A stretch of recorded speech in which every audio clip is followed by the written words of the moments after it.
What's happening, people? Back with another reaction, back with some more acid techno, back with another tune from the legendary Skankadelic label. I did a couple videos on Skankadelic. I feel like it was at the time when I was sort of being the most long-winded, so I don't know. You can go back and watch them. I did one where I watched or reacted to 2 tracks on the same vinyl. The one where Chris Liberator joined and they made Nice Acid and Raptor. I also reacted to the first Skankadelic sound, which was I Am an Acid Junkie by Mr. Burns. We're going to listen to another tune by Mr. Burns, though it is engineered by the geezer. This is a tune called High Grade Acid. I think for a lot of people this might be one of the most memorable tunes on the label. It is definitely a track that has a very, distinct and catchy vocal. I remember when I first heard it thinking that there was a question of whether the vocal was maybe used a little bit too much. Sometimes that does happen, but I think I just listened to it a few more times, used it in a couple sets, and eventually I was like, you know what, no, it's fine. I'm not bothered by it. Like, it might be right on the border of being too much, but I think it works. Now, it'd be interesting to see if I continue with that opinion after listening to it here, but yeah, we'll see what happens. Nevertheless, this is Mr. Burns, engineered by the geezer. Actually, let me just check to see. Oh, there is some writing, so I'm glad I checked. All tracks written, produced, and arranged by Gavin Butler, plus Guy McGaffer, and engineered by Guy McGaffer. So it's listed as a Burns record, but the way this is credited and the information here suggests that we might as well consider it a Mr. Burns and the Geezer record. So yeah, this is 2003 at Geezer Studios, 2003. And it is Skank. Does it show the number? I'll look up in a second, but the writing we have here, Curve Pusher, what's up, Lori? And then over here it just says the cat, like Skank. Oh, it's 5, is it? Yeah, Skank 5, so that's A. Anything on this side? Just more, more of the cat number and more Curve Pusher. So nothing special. I do remember on the first one it said the start of something good, which it was a nice little Easter egg to find, if you will. But here we go. High Grade Acid, Skankadelic Sounds, Mr. Burns and the Geezer, as it says in the credits, even though it's a Mr. Burns record. 33, 45.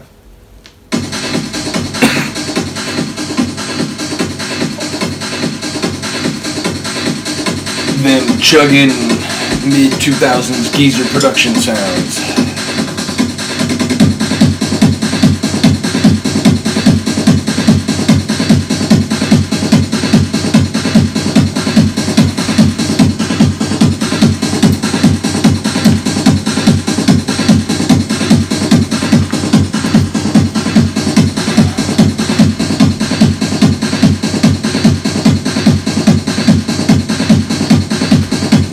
Metallic sort of ping.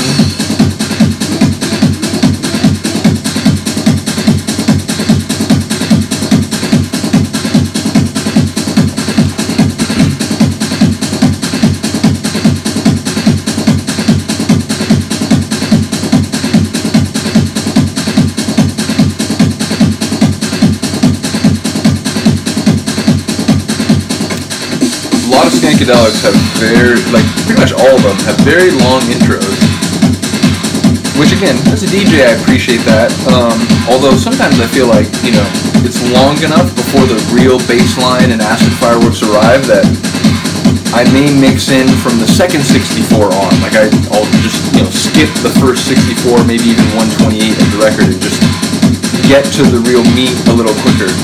But again, I'll never complain about a track having a long on-ramp, because as a DJ it just gives you a lot more options.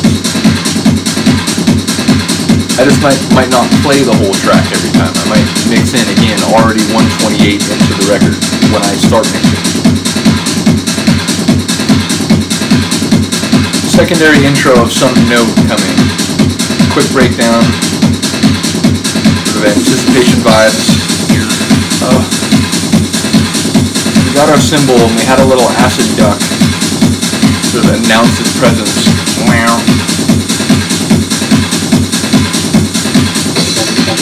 Oh, acid turbines. They're on standby mode, about to go into like overdrive, or at least regular functioning. Overdrive comes later. High grade. Love the dead pause, love the sample. It was a true dead pause, like nothing in this high grade.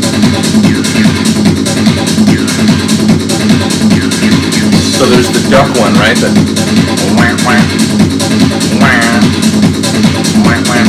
but then there's the turbine, like, and then the one below it, the lower, like the foundation, but basically acid baseline, acid layer 1, acid layer 2.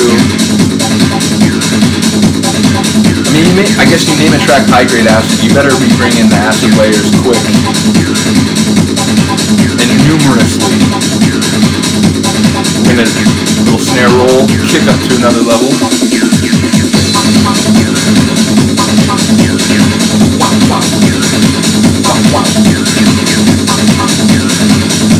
The duck still quacking away.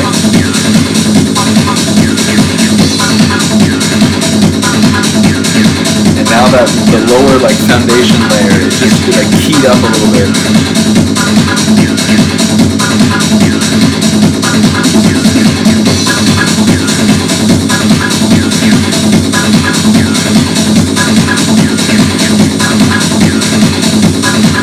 It's the duck like with the whip. And then again, it's all three. The acid layers. My brain is like, oh, but this one, and then this one, and this one. High-grade acid. Up to this point, you were like, what do you mean the vocal comes too much? Like, one time. You get it a lot. I leave it up to you whether it's right in the sweet spot or maybe a little too present. High-grade acid.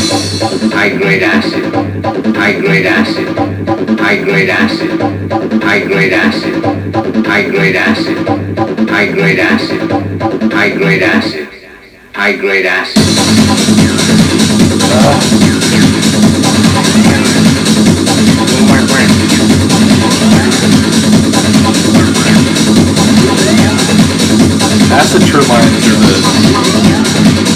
they're the element that it screams Skankadelic to me more than anything else.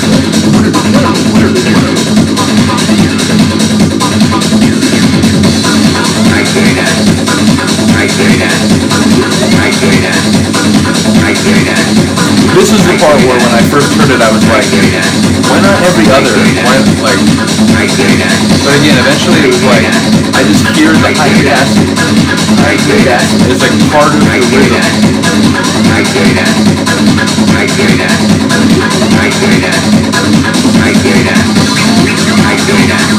So the whip one got higher. Whip. But then also the turbine one is higher too. Like.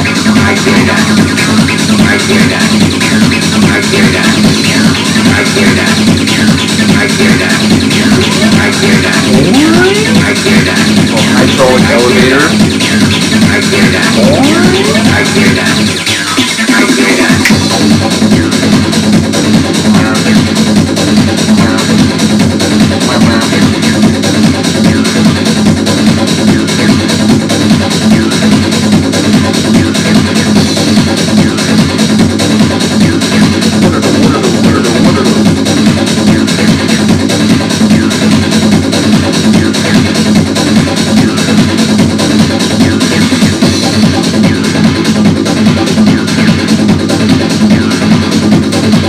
By this point, if you're mixing out, probably right about here, you're starting to make your move.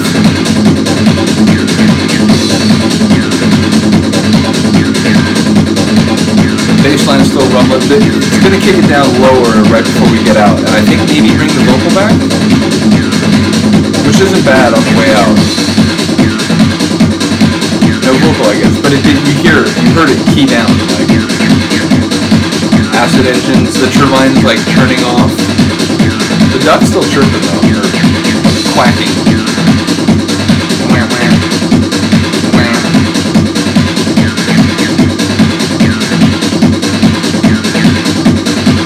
Guess I was wrong, guess the vocals don't come back. Yeah, just goes straight out. And it's interesting that it doesn't, like, I felt like at the very end it was going to do the high grade, like not the full phrase, just the high grade. Maybe could have used that. But yeah, like I said, that's the most minor of criticisms. It's an amazing tune. I don't think the vocal is too often, but I do like understand why I originally felt that way. Like sometimes I feel like when it's just a like one repetition of a vocal, it can get on the border of being a little bit too much.